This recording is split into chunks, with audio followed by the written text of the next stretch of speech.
Hello friends, स्वागत है आपके अपने 10th ओनली यूट्यूब चैनल पर। तो आज बात करने वाले हैं पत्र लेखन की। पत्र लेखन क्या होता है और किस प्रकार अगर आप बोर्ड एग्जाम्स में अपने पेपर में पत्र लेखन का एक प्रश्न पूछ लिया जाता है तो किस प्रकार आप अपने पेपर में जो पत्र लेखन की रचना किस प्रकार करोगे जिससे कि एग्जामिनर आपको फुल में से फुल मार्क्स दे दे। तो आज उसकी बात करने वाले हैं पत्र लेखन की। अगर आपने छोटी हिंदी व्याकरण की जो प्लेलिस्ट बनकर तैयार हुई है उसकी वीडियो 1 से लेकर 24 तक नहीं देखी है तो मैंने वीडियो के डिस्क्रिप्शंस में उन वीडियो की लिंक दे रखी है, आप वहाँ से वीडियो को देख सकते हो। चलो बात करते हैं पत्र लेखन की। पत्र लेखन क्या है? पत्र लेखन एक ऐसी रचना है, पत्र लेखन को एक ऐसी रचना कह सकते हो जिसके माध्यम से आप जो दूसरा व्यक्ति है या फिर वो व्यक्ति आपसे कई गुना दूर बैठा है, या बोला जाए कि उस व्यक्ति को आप एक सफलतापूर्वक अपना एक परिचय बोले तो अपनी भावना व्यक्त करना है, तो उस व्यक्ति को जो भावना व्यक्त करने के थ्रू जो आप एक जो चीज़ बोले तो जो रचना यूज करोगे उस रचना को ही पत्र लेखन कहा जाता है, कहा गया है। इसकी कुछ विशेषता पढ़ेंगे। जैसे पत्र एक ऐसा माध्यम होता है, पत्र एक ऐसा माध्यम है जिसके द्वारा हम अपने विचार दूर बैठे व्यक्ति तक सफलतापूर्वक पहुंचा सकते हैं। पत्र एक ऐसी रचना है जिसके द्वारा अपन क्या करते हैं, एक जो व्यक्ति है वो आपसे कई गुना दूर है तो उसे आप अपना जो विचार पहुंचाना चाह रहे हो, अपनी जो भावना पहुंचाना चाह रहे हो, उसे आप किसके माध्यम से पहुंचाओगे? पत्र लेखन के माध्यम से सफलतापूर्वक पहुंचा सकते हो। वैसे तो आजकल टेलीफोन, मोबाइल्स और कंप्यूटर होने से पत्र का महत्व कम हो गया। वैसे आज के ज़माने में देखा जाए तो जो टेलीफोन हो गए हैं, मोबाइल्स हो गए हैं, कंप्यूटर, इनके कारण जो पत्र की जो महत्वता कम हो गई है। कहा जाए तो इनका ज़्यादा यूज होने के कारण जो पत्र लेखन पर जो काम कम हो गया है, परंतु इसके महत्व को नकारा नहीं जा रहा है, बताया गया है, परंतु इसके जो महत्व को नकारा नहीं जा सकता।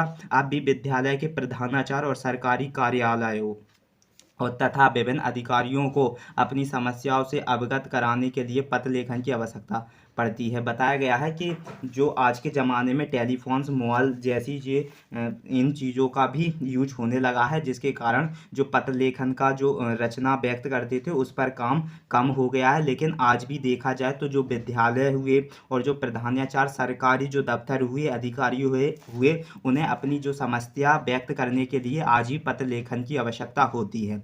क्या होती है? आज ही पत्र लेखन की आवश्यकता होती है। लेकिन कहा जाए पत्र लेखन मुख्य रूप से दो प्रकार के होते हैं। जब आप पत्र लेखन का यूज कर रहे हो या पत्र लेखन लिखना चाह रहे हो तो ये जानकारी आपको जरूर याद होनी चाहिए कि पत्र लेखन आपके दो प्रकार के होते हैं। मुख्य रूप से आपको ये जरूर याद कर लेना कि पत्र लेखन बोले तो दो प्रकार के होते हैं। एक होते हैं औपचारिक पत्र और एक होते हैं अनौपचारिक पत्र। अब इनकी बात करेंगे कि औपचारिक पत्र कौन से होते हैं और अनौपचारिक पत्र कौन से होते हैं। औपचारिक पत्र जब आप किसी अधिकारी या प्राचार्य आदि को लिखने के लिए कर रहे हो, जब आप किसी अधिकारी, प्राचार्य महोदय या प्रधानाचार्य को कर रहे हो, उन अधिकारियों को जो पत्र है लिखना चाह रहे हो, तो आप औपचारिक पत्र का प्रयोग करोगे। किसका प्रयोग करोगे? औपचारिक पत्र का प्रयोग करोगे। और अनौपचारिक पत्र का प्रयोग कब करोगे? जब आप अपने मित्र और सगे संबंधी या माता पिता को पत्र लिखना चाह रहे हो तो आप अनौपचारिक पत्र का यूज करोगे।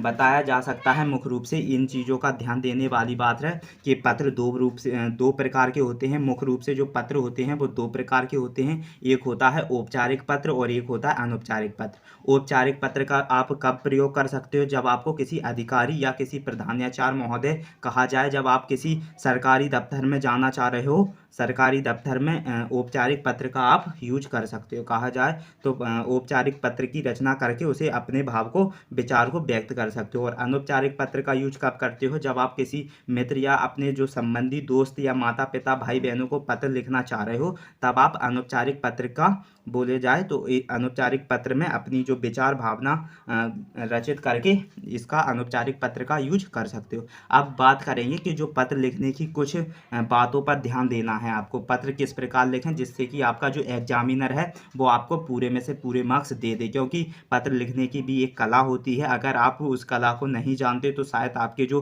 पेपर्स होते हैं, बोर्ड पेपर्स में आप पत्र लिखकर आ जाते हो और फिर बाद में पता लगता है कि मैंने जो पत्र लिखा है वो सही ढंग से नहीं लिखा है। तो उन बातों का भी आपको ख्याल होना चाहिए। तो देखते हैं किन बातों का ख्याल आपको पत्र लिखते समय रखना चाहिए। जैसे पत्र में लिखने वाले जो पत्र में लिखने वाले और भेजने वाले का पूरा पता उपयुक्त स्थान पर होना चाहिए। बताया गया है अगर आप पत्र लिख रहे हो तो जो लिखने वाले का और भेजने वाले का पूरा जो उपयुक्त स्थान होना चाहिए पत्र में, और पत्र में उचित संबोधन और पत्र में उचित जो संबोधन और तथा अभिवादन का प्रयोग करना चाहिए। बताया गया है कि उचित संबोधन और अभिवादन का पत्र में जरूर आप प्रयोग करें, और पत्र की जो भाषा एकदम सरल और स्पष्ट और तथा विषय अनुसार होनी चाहिए। इन तीनों का तो बात का आपको ध्यान रखना है कि पत्र आपको किस प्रकार लिखना है। पत्र में भेजने वाले और लिखने वाले का पूरा उपयुक्त स्थान और पता लिख लेना, और फिर उचित संबोधन और अभिवादन का प्रयोग करना है, और उस पत्र की भाषा एकदम सरल और स्पष्ट और विषय अनुसार होनी चाहिए। अब बात करते हैं,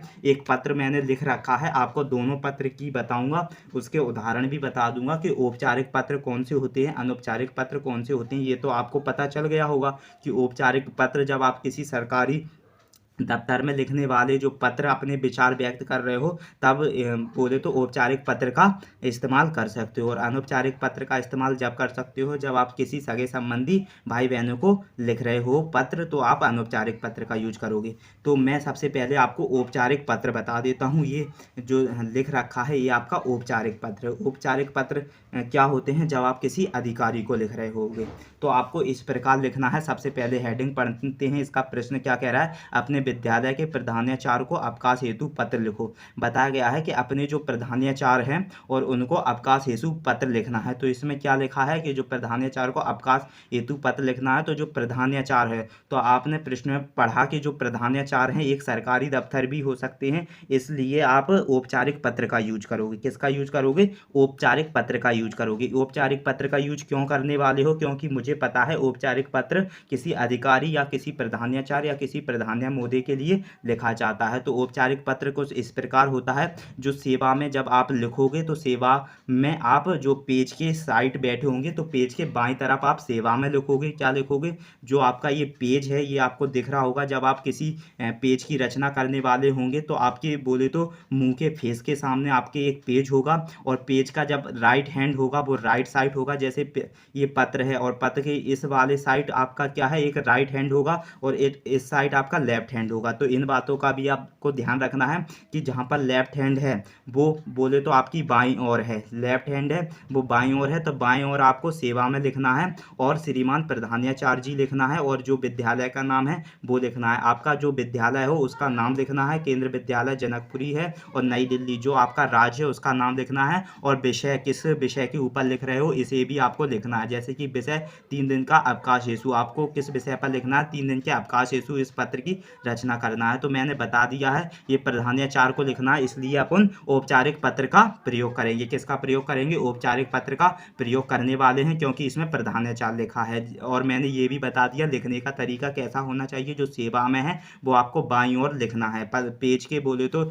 इस पेज के बाईं ओर लिखना है सेवा में, और कुछ इस प्रकार लिखोगे। ठीक है, इसके बाद विषय 3 दिन के अवकाश। अब इसकी और आगे क्या करोगे, जो आपका बोले तो बाईं ओर महोदय लिखोगे, बाईं ओर महोदय के बाद फिर आप वहीं से स्टार्ट कर दोगे पत्र को कि निवेदन है कि कल मुझे विद्यालय से आते ही बुखार आ गया था। ये थ्योरिकल आपकी एक थ्योरिकल है, आप अपने मन से भी एक अच्छे स्पष्ट भाषा में आप अपने मन से लिख सकते हो, जो आपको विचार अच्छे लगे आप उसे भी लिख सकते हो। ठीक है, मैंने क्या लिखा है, निवेदन है कि कल मुझे विद्यालय से आते ही बुखार आ गया, डॉक्टर ने मुझे 3 दिन तक आराम करने की सलाह दी है। डॉक्टर ने मुझे क्या कहा है, 3 दिन की आराम करने की सलाह दी है। अतः आपसे प्रार्थना है कि मुझे जो 3/8/2010 है और 5/8/2010 है, इसमें आपको जो तारीख अच्छी लगे वो आप अपनी तारीख डाल देना, लेकिन बस महीने का और जो आपका जो ईयर है उसका ध्यान रखना, जैसे जिस ईयर है उसी ईयर को लिखना। ऐसा नहीं है यहाँ पर बोले तो 2010 है तो आप यहाँ पर 2021 कर दो, ये गलत हो जाएगा आपका। इन्हें भी आप ध्यानपूर्वक तारीखों को भी लिखना है। ठीक है, तक अवकाश देने का कष्ट करें। आपने कहा है कि मुझे डॉक्टर ने सलाह दी है कि मुझे आराम करने की आवश्यकता है 3 दिन तक, इसलिए मुझे अवकाश देने का कष्ट करें। आप किससे कह रहे हो, प्रधानाचार्य जी से कह रहे हो, जो आपके प्रधानाचार्य हैं, और आपकी अति कृपा होगी। तो आपकी क्या होगी? अति कृपा होगी। इसके बाद आपको जो धन्यवाद होता है वो बोले जाए तो पेज के मिड में लिखना है धन्यवाद। इन बातों का आपको जरूर याद रखना है। जैसे इसमें धन्यवाद है तो धन्यवाद को आपको जरूर बीच में लिखना है, बोले तो पेज के मिड पॉइंट पे लिखना है। इसके बाद जो बोले तो दाईं ओर, पेज के दाईं ओर आपको क्या लिखना है? जो लिखने वाले का पता है, जो वो आप जिसके लिए लिख रहे थे वो मैंने बता दिया है आपको। जिसके लिए लिख रहे थे, किसके लिए लिख रहे थे? प्रधानाचार्य जी के लिए लिख रहे थे। लेकिन अब ये किसके लिए है? ये है जो लिखने वाले का नाम होता है। किसने लिखा है? आपका आज्ञाकारी शिष्य है। अगर आप लड़की हो तो शिष्या कर देना, और लड़का हो तो शिष्य कर देना। तो आपका आज्ञाकारी शिष्य जिसमें साहिल है। कौन है आज्ञाकारी शिष्य? साहिल है। साहिल आपका आज्ञाकारी शिष्य है। और आपकी जो कक्षा होगी उसे आप डाल देना, जो आपकी क्लास है। जैसे कि ये 10th क्लास का है, आप जिस कक्षा में बोले तो जिस क्लास में पढ़ रहे हो वो क्लास डाल देना, और अपना जो दिनांक होगा जिस दिन आप पत्र लिख रहे हो उस दिनांक को जरूर डाल देना। ठीक है, ये ईयर है, आप जिस ईयर से अभी पत्र लिखने वाले हो वो ईयर आप जरूर डाल देना। तो इस प्रकार अपनी रचना हो सकती है। उसमें जो प्रधानाचार्य जी थे वो लिखने वाले का था। मैंने कहा था कि पत्र में सबसे पहले लिखने आप किसके लिए लिख रहे हो उसका पता डाल देना। और ये लिखने वाला कौन है? आपका आज्ञाकारी शिष्य कौन है? साहिल। और ये कक्षा आपका 10वीं का है, तो ये भी आप इसमें डाल देना। और मिड में आपको धन्यवाद डालना। और थ्योरी आप अपने मन से भी लिख सकते हो, जो आपको थ्योरिकल अच्छी लगे। अब बात करते हैं जो अनौपचारिक पत्र। अब बात करते हैं अनौपचारिक पत्र की। अनौपचारिक पत्र कौन से होते हैं? जो आप किसी निजी, बोले तो निजी मित्र या निजी रिश्तेदार या सगे संबंधी को लिखते हो तो उसे अनौपचारिक पत्र कहते हैं। तो सबसे पहले प्रश्न पढ़ेंगे। ये प्रश्न में क्या लिखा है? अपनी जो सहेली, अपनी सखी को अपने जन्मदिन पर निमंत्रण करते हुए एक पत्र लिखना है। अपनी एक सहेली को क्या करते हुए? उसे न्योता देते हुए उसके लिए एक पत्र लिखना है। तो सबसे पहले आप खुद का पता डालोगे और आप खुद का स्थान डालोगे, और ये किस साइड डालोगे? अपने दाएं ओर डालोगे। ठीक है, मैंने आपको दाएं और बाएं समझा दिया है। इस साइड का दाएं हो जाएगा जिस साइड आपका मुंह है, और मुंह के जो साइड पर आपका दायां हाथ है उस साइड दायां होता है, और जिस साइड बाएं हाथ है उस साइड बायां होता है। तो दाएं साइड आप क्या डालोगे? जिस कॉलोनी, जिस नगर में रह रहे हो उसका नाम डालोगे। जैसे कि ये 13 गुलाबी बाग है। 13 एक कोड है गुलाबी बाग का, वो स्थान है और दिल्ली में है। और 5 फरवरी को इसने ये पत्र लिखा है।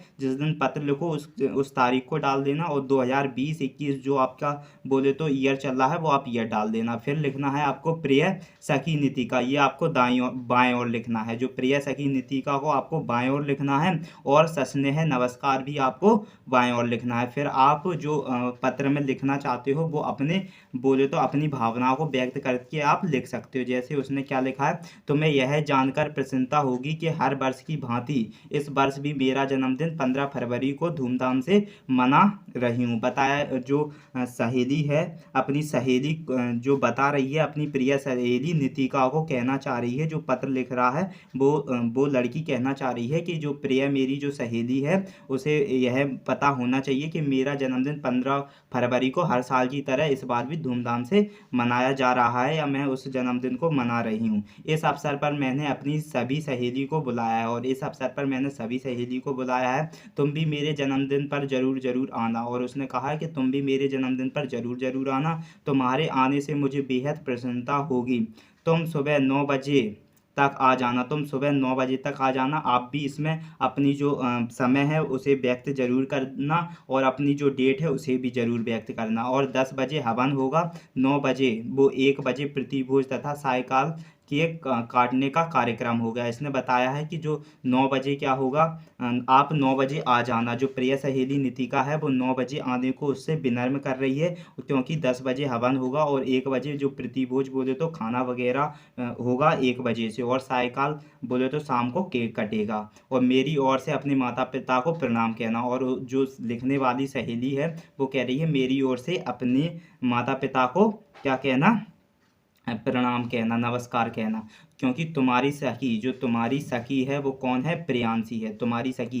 तो ये पत्र जो था वो प्रियांशी द्वारा लिखा गया है। और प्रियांशी, तुम्हारी सखी जो प्रियांशी है जिसके द्वारा लिखा गया पत्र है, उसको आप किस साइड लिख देना? उस साइड आपको बाएं ओर लिखना है, बाएं ओर नीचे की ओर लिखना है। और जिसके लिए लिखा जा रहा है उसे दाएं ओर लिख देना। जो प्रिय सहेली नितिका के लिए लिखा जा रहा है उसे आप बाएं ओर लिख देना। और जो जिसने लिखा है ये पत्र, जैसे तुम पत्र लिखोगे तो तुम अपना नाम यहाँ पर डाल देना। अगर तुम लड़का हो तो लड़का डाल देना, तुम्हारा मित्र कर देना, और तुम लड़की हो तो तुम्हारी सहेली कर देना। ठीक है, इस प्रकार आप इस पत्र को लिख सकते हो। और ये अनौपचारिक पत्र होता है।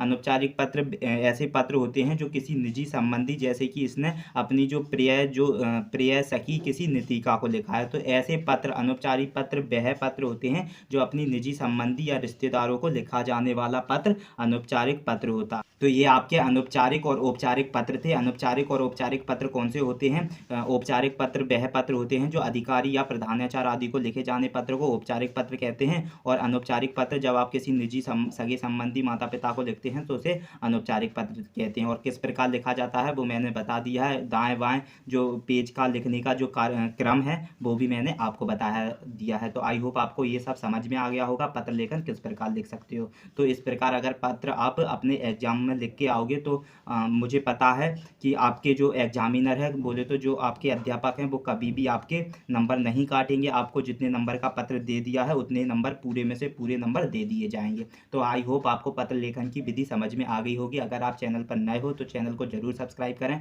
अगर आपको वीडियो अच्छी लगी हो तो वीडियो को लाइक एंड